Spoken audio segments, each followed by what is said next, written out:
It's the search for answers that has brought us here together today. My name is Erik Worre, and for almost 30 years I've been an entrepreneur, struggling at times, but ultimately succeeding. As a best-selling author, speaker, and business owner, I've spent my entire career helping millions of people around the world to become entrepreneurs. And I believe strongly that there is, in fact, a better way when it comes to how we make a living. The career landscape has changed dramatically, and many are still working in a model that is completely out of date.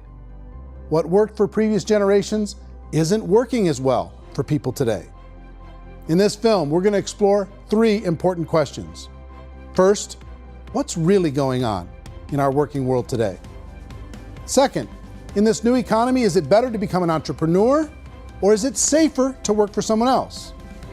And third, if a person decides to become an entrepreneur and start their own business, how can they do it without taking on massive risk? To help in this journey, I've brought together some of the greatest experts and thought leaders in the field of entrepreneurship to share the real facts with you. My intention is to give you new information that will allow you to make choices that are not limited by an old, outdated model. Let's start by understanding what's going on in our working world today.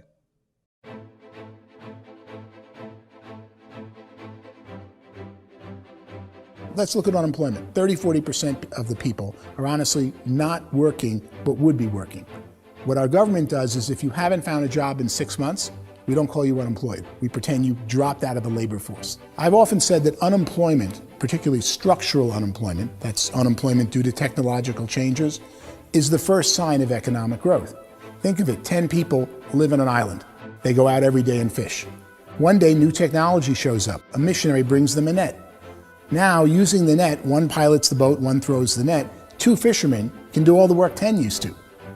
That's a 500% increase in productivity, 2 doing the work of 10, in one day. You don't have to learn a lot to learn how to throw a net instead of throw a fishing line. The island's got a big problem, 80% unemployment. But the island still has all the wealth of the fish because the 2 people produce as much fish as 10 did. Now, of course, looking back in history, these changes used to take thousands of years. And during that time, we went into farming and transportation. Some of us became doctors and some teachers and lawyers, and we developed all these new professions and new manufacturing jobs. Today, these changes are occurring literally in one day when a new technological advance occurs, and we don't have the social structures to deal with it or to retrain the unemployed people. So one of the things that I think is interesting as I travel across the country and really travel around the world is the way that we work and the way we get paid for work is changing pretty dramatically. On a global basis, everything is being turned upside down because of the rapidly advancing technologies. They are eliminating many jobs, and we have been left with many people not prepared for the jobs that exist. A lot of demand in public companies was to squeeze out all the fat and to get just as much margin as we possibly could, and fat equals humans. So this idea of job security in information age is so obsolete, but it's still taught inside our school system, and that's where the problem starts. There's no financial education in the school system, and people are still trained to be employees to work for that paycheck. This is a chart on the middle class. What's happening in the middle class, those that went to school, their incomes have been coming down for years. And parents still say to their kids, go to school, get a job. Now what happens to all those middle class people who are dropping off the ends of off the chart? Well, they become what's called working poor. And this is what happens to working poor. But they say poverty is ending. Well, poverty may be ending, but working poverty is going up. And this is food stamp usage. So food stamp usage in America is going through the roof right now, because people cannot earn what they call a living wage. Most people have experienced financial pressures that I think are probably greater than they have been in the past. If you're not working for yourself, then it's going to be a pretty hard road for a lot of people. Today, if you're going to control your future, the 40-40 plan is gone, where you can graduate from college and get a job and work for 40 hours a week for 40 years. That day is gone. So some of these charts actually tell you what's going on. And this is a really interesting one, you know. People are going back to school because if I go back to school, I'll get a nice job. But this is what's happening to, it's called Sallie Mae, which is the student loan guys. Student loan is going through the roof. It's now over $1 trillion, and student loan debt is worse than credit card debt. So when people stopped using credit card, the government got people into student loan debt. And the problem with student loan debt is you can never be forgiven. See, with credit card debt, you can declare bankruptcy and all's forgiven. But student loan debt, you can declare bankruptcy, you still owe it. It's the worst of all debt. But this is the next picture. Look at this chart here. This is what's happening to wages of college graduates. It's going down. So you go to college, you rack up all this debt, but you earn less money. Now, that's not that intelligent. Average person who's been working a lifetime in America today is ending their lifetime at 65 with about $41,000 in assets. They earned just enough to survive. I think in the United States we have something like 17 trillion in debt. That's just the federal government debt. We got another 2 in municipal and in other, let's call it almost 20 trillion government. We've got 40 trillion in private debt. That comes up to close to 60 trillion.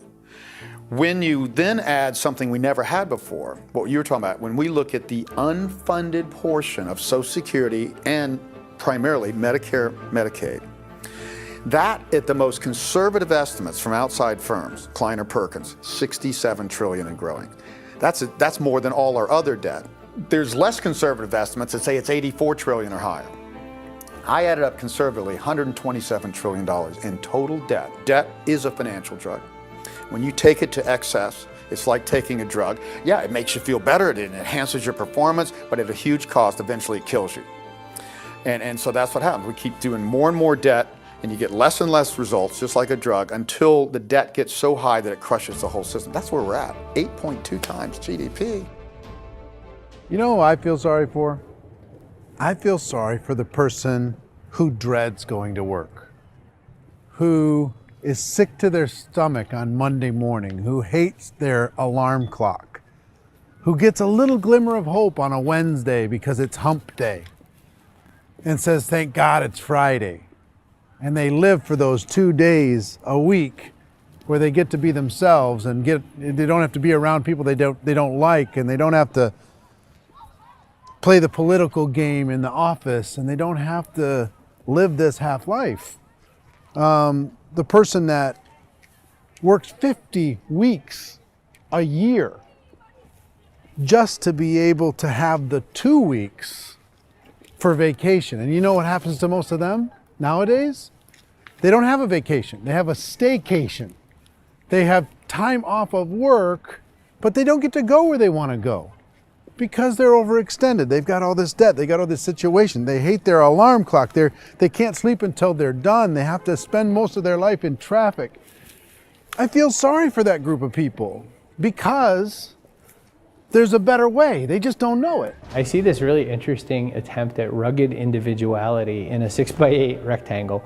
And I feel like you're all the same, except for the little push pins of the pictures. There's different pictures. Yours is named Jenny and his is named Sujara, but it's the same people. And this is how they are, and they're just like the zombies, and there's no joy in there, there's no fun. There's always like the wacky woman who decorates her cubicle, and that's the most she can do there. You got to give her credits, right? The wacky cubicle woman. The basis for their life is worry. I'm worried, maybe I'll get fired. I'm worried maybe my company will go out of business. I'm worried I can't keep spinning the plates on paying the bills. I'm worried about how do I send my kids to college. I'm worried, what if the transmission of my car breaks? That's 2 or 3, I can't fix it. People live in a sea of worry, and it eats at them. Those signs that people held up during the Depression didn't say looking for gainful employment in a cubicle. It said looking for work. Work is what we're looking for. Job is just a unit of measurement. Work is what we're going after. It's time to look in the mirror and say, it's not the economy, it's my economy. It's my little world of where I am. I need to improve. I'm not going to wait for the economy to come back, because frankly, the economy is doing great in this country. So I'm here on Wall Street, the financial center of the universe, the financial capital of the world. This is where most people's money goes to at least be held for a time, right? With interest rates in banks being effectively zero, and many experts are predicting it's going to stay at zero for the next 10, 20, even 30 years, people feel like they don't have any choice but to put their future into equities, to put their future into the hands of other people on this stock market, and hope that the stock market goes up, hope that the stocks that their advisors pick or that they pick goes up. That's one way to go, I guess. It's my personal belief that if you put your future into the hands of yourself, in other words, you have earning power by yourself, I think you're a better investment than these guys. I think controlling your future is a better option than handing over your retirement to these guys. The average household income in the United States is approximately $50,000 a year, what they call the middle class. To reach the top 25% of income earners, you'd need to earn at least $90,000 a year. To reach the top 10% would be a household income of $140,000, the top 5%, $190,000, and to be in the top 1%, you'd need a combined household income of at least $380,000 a year. So here's the question. What do you think would give you the best chance to move up and get to the top 10%, the top 5%, the top 1% or beyond? In my opinion, and in the opinion of many, many experts, the answer is to become an entrepreneur, to become your own boss. I think you have to be a business owner. I can't, the only time I ever say to someone it'd be great to be an employee is when they've already told me they've surrendered. I only tell people who are wounded spiritually that they should be an employee. And it's that feeling that you get when you pick up the backpack off the little Cub Scout and say, "Don't worry, little guy, we'll get you back to the camp."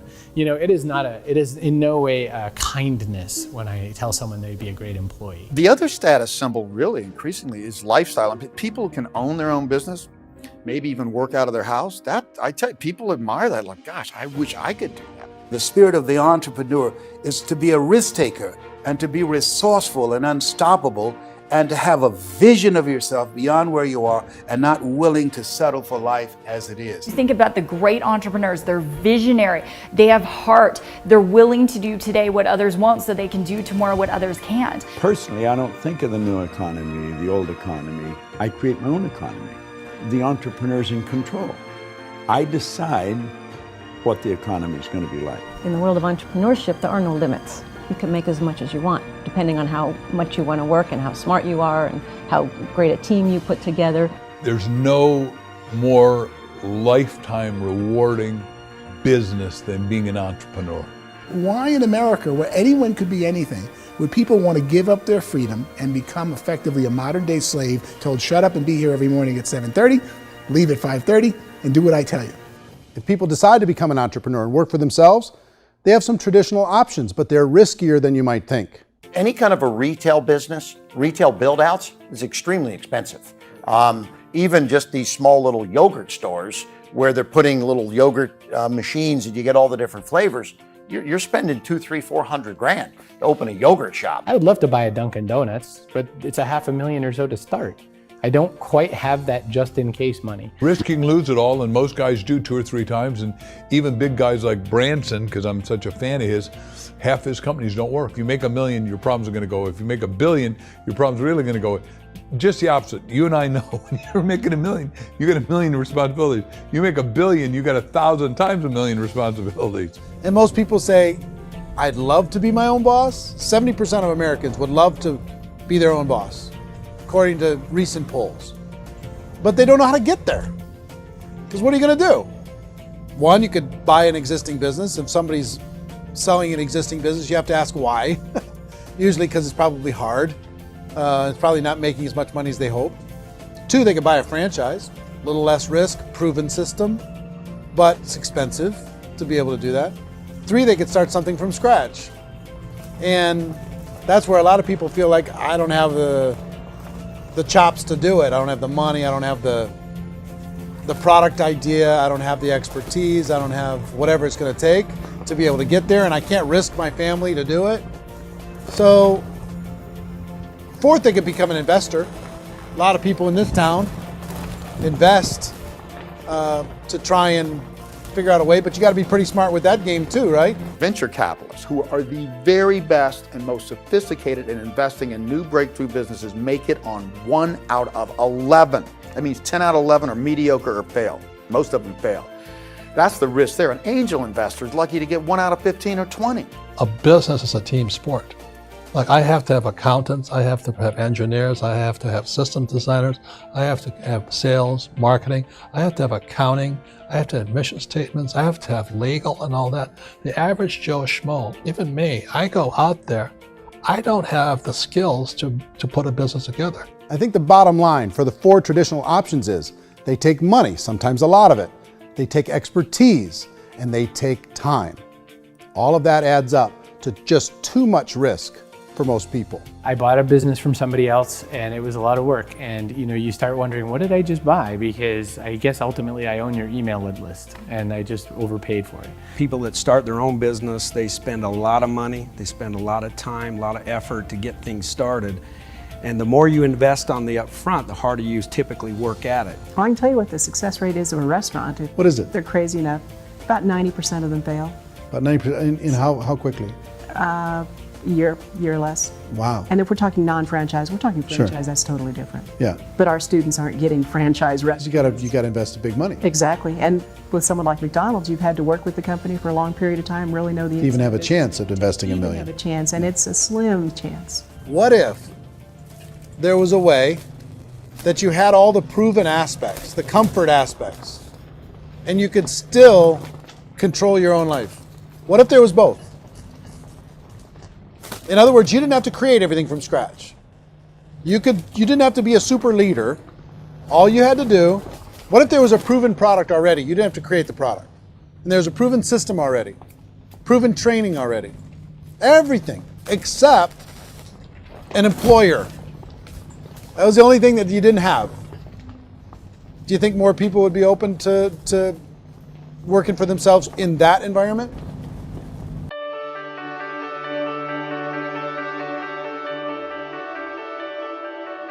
In our search for a better way to make a living, we've come to the conclusion that becoming an entrepreneur is actually safer than being an employee. And through our look at the entrepreneurial options, one particular path kept coming up from expert after expert. And I think most people will find it surprising because it's certainly a non-traditional business model. That model is for people to start their own business and become an entrepreneur through the creation of a network marketing business.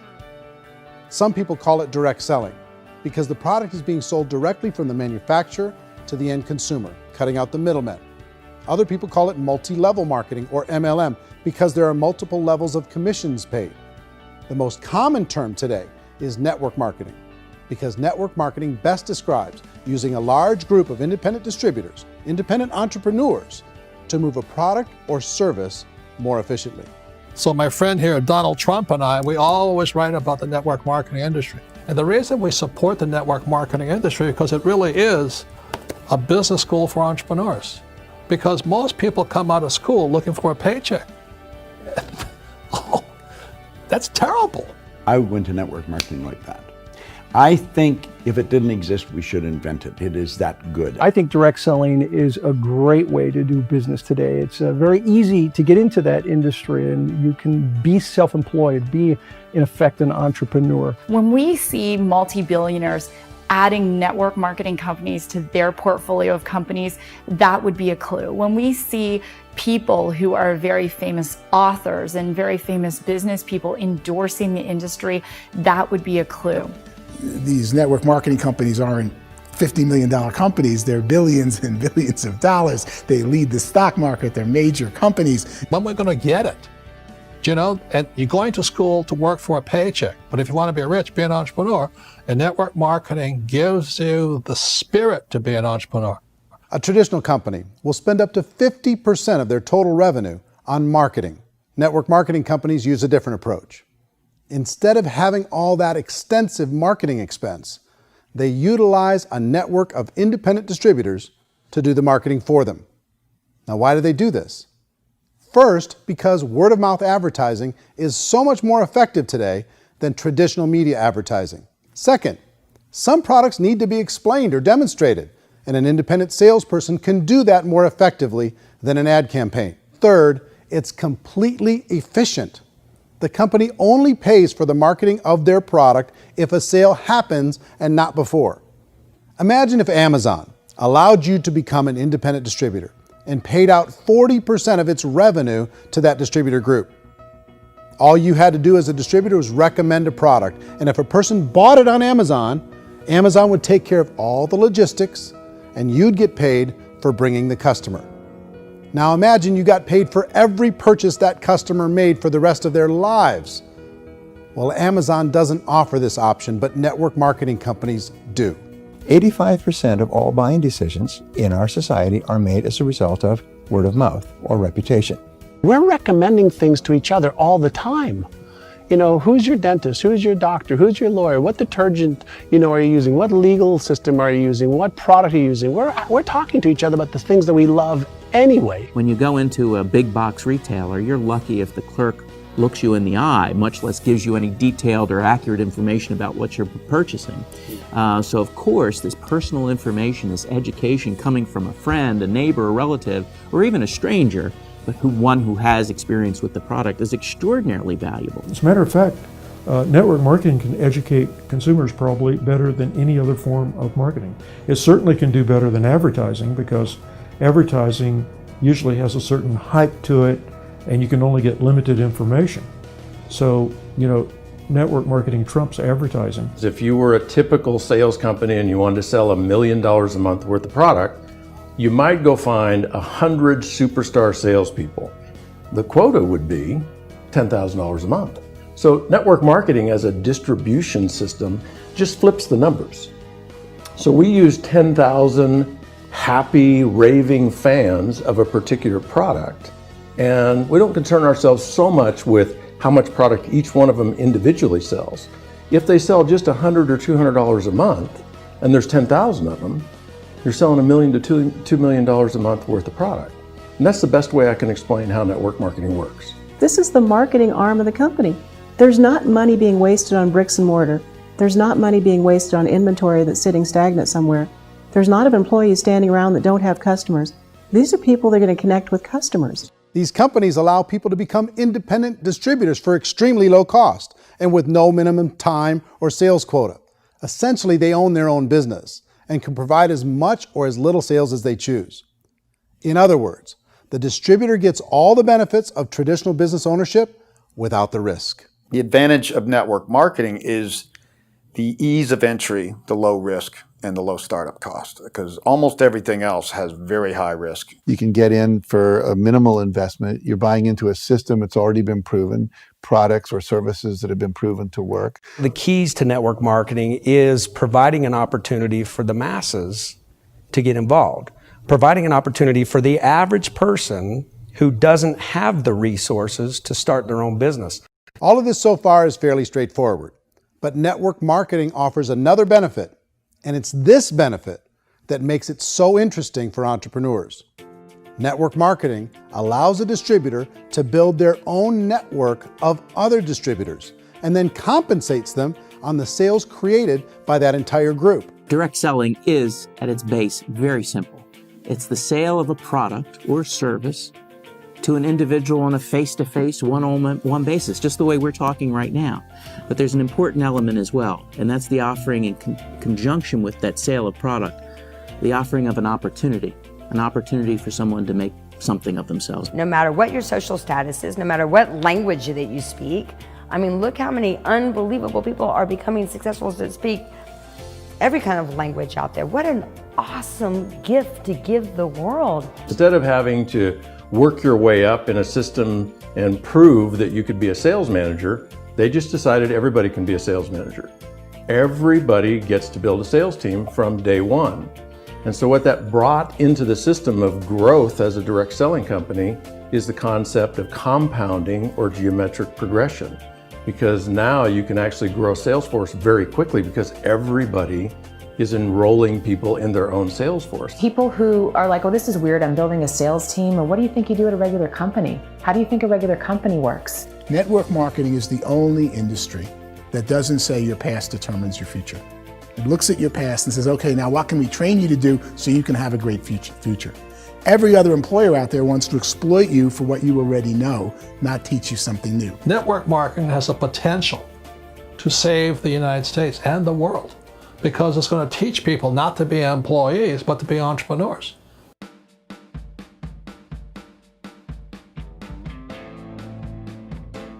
According to the Direct Selling Association, if you add up all the network marketing companies around the world, they combine to do over $178 billion a year in retail sales. To give you an idea of how big that really is, the NFL, the National Football League, does approximately $9 billion a year.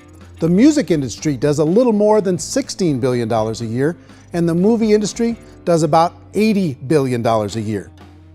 Using a conservative average, network marketing companies pay their distributors about 40% of that $178 billion in the form of commissions, which adds up to more than $71 billion a year. That's almost $6 billion a month. It's almost $200 million in commissions every single day. So it's certainly working, and people are making serious money in network marketing. With the growth of the direct selling industry over the last 10, 15, 20 years, we've seen a broader understanding of the channel.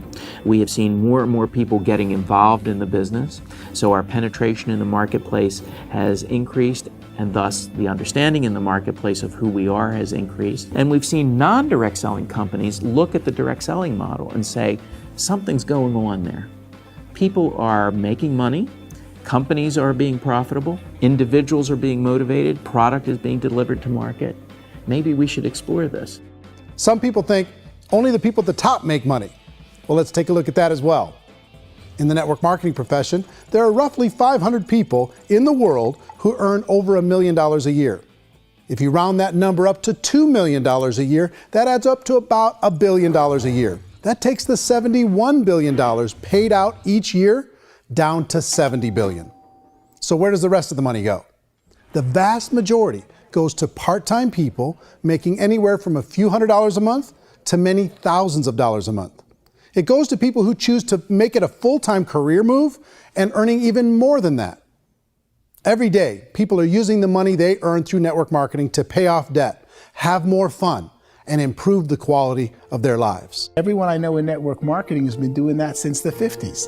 They go to work when they want to go to work. They stop working when they want to take time with their children to have a leisurely breakfast and discuss issues and drive them to school. They go back to work when they get home, wherever they're working out of. The biggest thing that I've seen is people that have become much happier in their life. MLM has probably made more millionaires of more people in more countries, and I've spoken to them in 67 countries than any other single form of business, starting from nothing. If they have a choice between working a job for the next 10 years or working a network marketing business for the next 10 years, the result of working the network marketing business will be better. A lot of people within the industry go on and make this a career and do extremely well at it. Network marketing has been nothing but good for everyone I know that's been involved with it because they did it seriously and they played full out and they've been very successful. It's been a constant barrage of success stories and people showing off stuff that they got as a result of it. How many people are involved? Approximately 16 million Americans and 96 million people around the world are currently participating in network marketing. And in a recent poll, 82% of those people report a good, very good, or excellent experience with network marketing. So people are happy.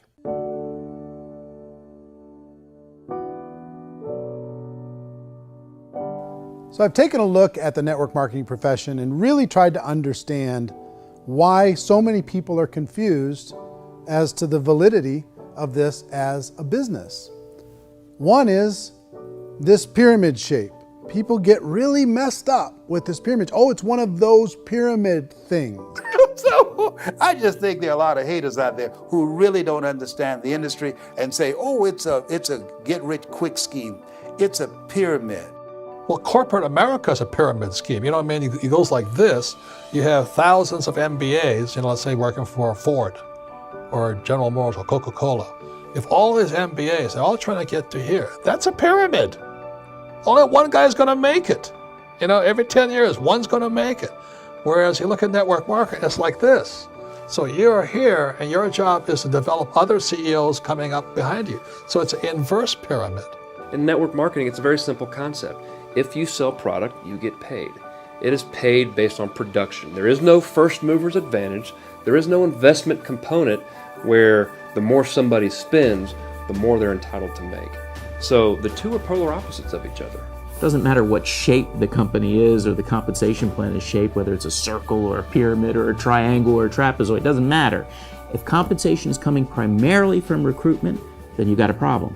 On the other hand, if an operation is basing their compensation to participants on the basis of sales, even when those sales are generated by people you've recruited, well, then you're a perfectly legitimate enterprise. That's the legal test, it's the practical test. Another issue that's been true in the past that is no longer true now is people used to be in network marketing loaded up with products that they couldn't sell, and they ended up a loser. They ended up with a bunch of product in their garage, they ended up with a bunch of products sitting in their kitchen shelves or whatever, and they thought they could sell it, and then they weren't willing to or able to sell it, and they ended up with a bunch of stuff, and they were bitter about it. There was this thing called front loading where you had to buy, like, well, if you bought $25,000 worth of product, you got better commissions and all this. Today, it's almost all done by computer. It's direct mail, comes from a warehouse somewhere else. You don't have to have all this inventory. You don't have to stock up. It's a paperless world now. You know, most of it's done online. You have a back office. It really works. And I mean, the technology has changed everything. Third issue is people start talking about 99% of people in network marketing don't make any money. Well, we've talked about that over the course of this journey together. Almost $200 million a day is being paid out to network marketing distributors around the world. The naysayers, the people who say that it doesn't work, are usually the ones who just don't know how to make it work for themselves. And so they're giving you an opinion, and I tell people, don't confuse people's opinions with expertise, because opinions are free. And don't confuse sincerity with the truth, because people can be sincerely wrong. But here's the reality inside of network marketing. The vast majority of people that get involved in network marketing just become customers, and they get involved to be able to purchase product at a lower price. If you take Costco as an example, if a person goes into Costco and gets a membership to Costco so they can get a lower price on the product, we don't call that person a loser because they have a bunch of product that they walked out with a smile on their face. Yet when some people want to take a look at network marketing, they say, well, those people, they're just using the product and they aren't earning an income, so they must be a loser. They're not a loser, they're a happy customer. That's the vast majority of people that are involved in network marketing. Now, a smaller percentage of those people decide to go build a business. They earn $300 a month, $500 a month, $1,000, $2,000. That's the bulk of earnings in network marketing. And then there's the few that really decide to take it serious, really decide to build a large network, really work to make that network very, very productive. And those people make huge amounts of money, and there's no cap. What I do as an outside economist, just somebody looking at this industry like any other industry I speak and say, look, what's the realities of this? 1% do incredibly well. 10% generate some additional income at pretty low risk and effort. That's not, and 90% of people roughly end up customers. One thing that I think is real when it comes to people's perceptions about network marketing is people put this, and distributors, I think, involved in network marketing have some responsibility for this. They have sometimes unrealistic claims about the product or about the income. Most people who become distributors, they want the money, they want to be successful, but they don't have the skills. They don't know what to do. And when people don't know what to do and they're in a new business, they're scared. And when they're scared, they panic and desperation kind of sets in. So they think everyone they talk to has to get in. So if I talk to you and you say, well, no, I don't have time to do that, they're like, no, I need you. You have to do this or I won't be successful. So I start clawing on you. I start that desperation. So then I start making claims about the product, which are not appropriate, probably not even true. Or I start saying, oh, let me show you how you can make all this money and you don't have to do anything, Erik.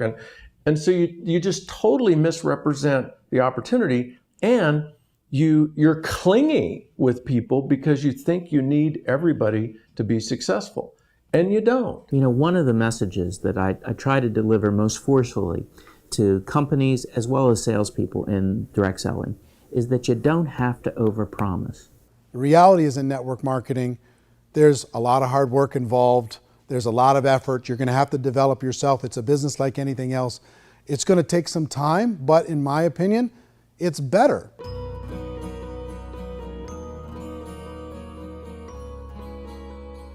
It's light years better for people starting today than it was even 5 years ago. I think it's more widely accepted now, and people understand it is a business. It is being an entrepreneur. It is being a business owner. Our belief system is based upon our evaluation of something, and frequently if we reevaluate a situation, our belief about that situation will change. The industry has changed and it's grown up. It's totally transformed. You've got young people today that have grown up with social media, and they understand networks. They understand how people are connected through technology, and they understand how money flows through those networks. So when they see network marketing, they don't see it the way their parents saw it. And we've all learned, the larger industry that you represent, has all learned from those mistakes and flaws and errors that have happened early on. Early algorithms didn't work the right way. That's all fixed. It's like when they design a computer program, they design the program, then they run it, and then they go back through and they debug it. The MLM industry has been debugged. This is the day of being virtual, being able to run a business from your mobile phone. I mean, it's incredible. Companies are getting smarter. They're implementing more consumer protections. They're implementing more compliance training. They're doing more with respect to product research. If you do get involved and you make purchases of inventory, even on a voluntary basis, if you decide that this business is not for you, you can leave and have that inventory repurchased by the company. There's no other business that offers that kind of protection on a voluntary, self-regulatory basis.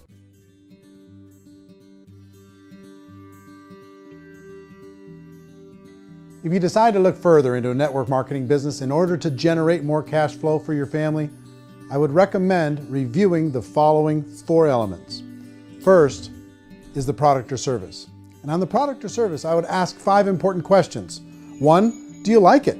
Is it something you would feel comfortable sharing with others? 2, is there a recognized need in the marketplace? It's hard to create a need if one isn't naturally there. 3rd, does the product meet that need? Does it solve a legitimate problem for consumers? And 4th, is it priced to sell? Can it compete in the marketplace? And 5th, is it priced for profit? Is there enough margin for the company and the distributor to be able to generate income for the long term? If you can answer the questions on the product to your satisfaction, the next element to consider is the company itself. Is it well run? Do you believe in the founders or the management team? Do you feel they have what it takes to go all the way? See, it doesn't matter how good the product is if the management can't take care of the company. Good management can change with the times. They can handle adversity. They can make good decisions. Make sure you choose a company that can serve you for a long time. The 3rd element to consider is the compensation plan. And with that, there are 3 important things to look at. First, a brand new person needs to be able to generate some money fairly quickly. It may be an obvious reason, but you can probably imagine the ripple effect of a distributor getting involved and having even a small victory fast. That can only help with the overall success of the organization. Second, a person should be able to develop a moderate part-time income in a reasonable period of time. As they develop their network and as their sales grow, they should be able to enjoy more benefits. And 3rd, for the people who are really serious, for those who decide to really go pro in the network marketing profession, there should be the possibility to make a serious full-time income if they work hard and are committed to developing their skills. If you're comfortable with the product, the company, and the compensation plan, the last thing you should look at is the support that will be made available to you. Does the company have a website? Does it have a solid online reporting tool? Do they have comprehensive training available? Do they host events to help you build your business? If you decide to do this, what kind of a support system can you plug into? Choosing a network marketing company is a personal decision. But evaluating the 4 elements of product, company, compensation plan, and support is a great place to start. Is the company promising that you're going to get rich quick or that you can make a lot of money without a lot of effort? That's a red flag. Is there a product that you really believe in that you think can be sold? Or are you being told by salespeople or the person who's trying to recruit you or by the company itself that don't worry about the product, all you have to do is recruit other people into the business? Red flag, warning sign. If you're hearing that, take a second or even a third look. Get to know the customers, the products, the business, have some success, and see where the opportunities might take you to move up in the organization. You want to find out how concerned are they about my education, my training, and my development? Is there a space for me to grow? Most important question. Learn everything that you can about the product. Make sure it's something that you believe in, and learn everything you can about the industry and work that system. You have to be very passionate about whatever that company is doing. I would get involved. You can always test drive anything, you know, the product, the service, the community, and then lean into it a bit. If it feels good, then lean into it a lot. Behind me is the Lincoln Memorial. And this is a place where Martin Luther King Jr. had his famous I Have a Dream speech. And at that speech, he talked about his dream for equality for everyone around the world, and that's a noble dream. But I think more people need to remember what it was like when they were kids and the dream was still alive in them. Before it got beaten out of them by reality, by this paycheck, by these responsibilities, and by having to live for this job to pay the bills. I think people need to remember that, go back to that. Once they know that there's a better way, I think their future is going to be much brighter. They can live a better life.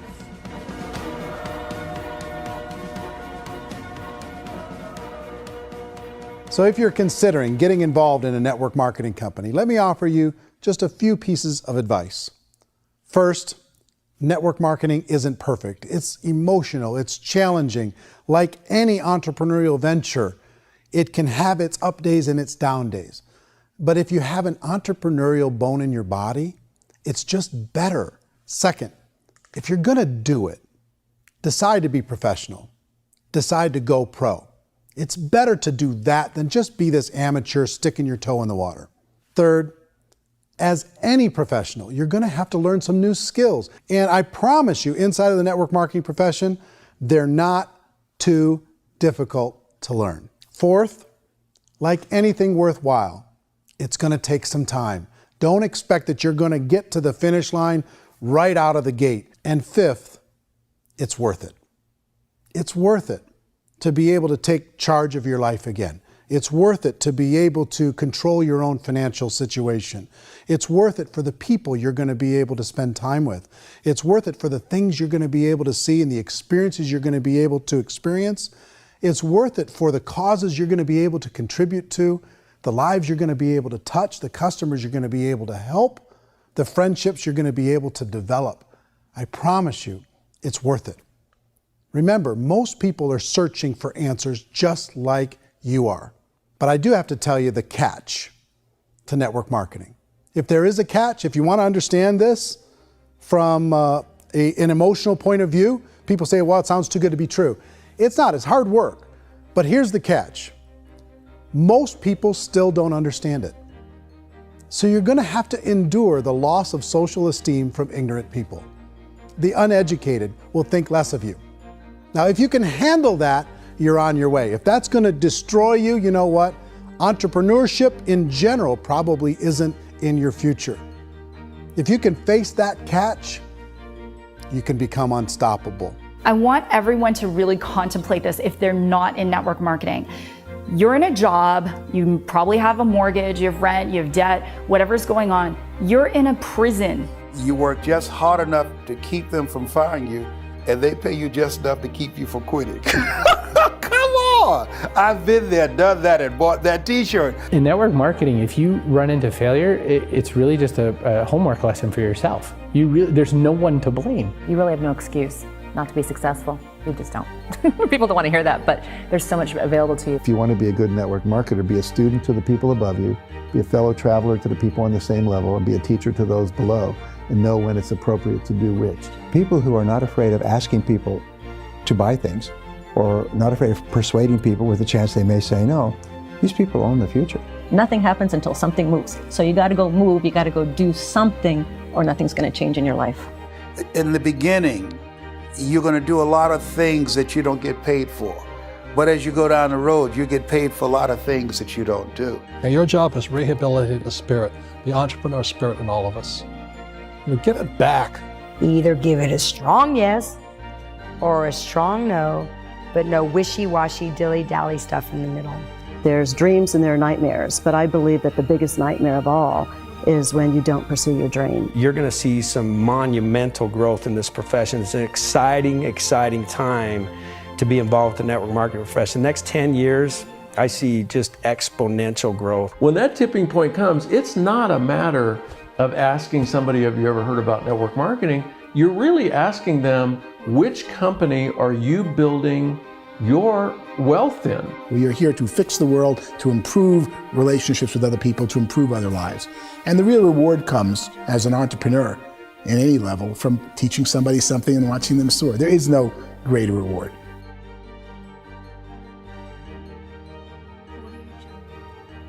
Life's too short to spend it living someone else's dream instead of your own. It's too short to spend it living at a fraction of your potential. Can being an entrepreneur be a challenge at times? Sure. But here's what you get in exchange. It can be yours. Something that you built, something that you created, something that you made happen. This balloon represents your dream. It represents entrepreneurship. My wish for all of you is that you would reach out and grab it. The choice is up to you.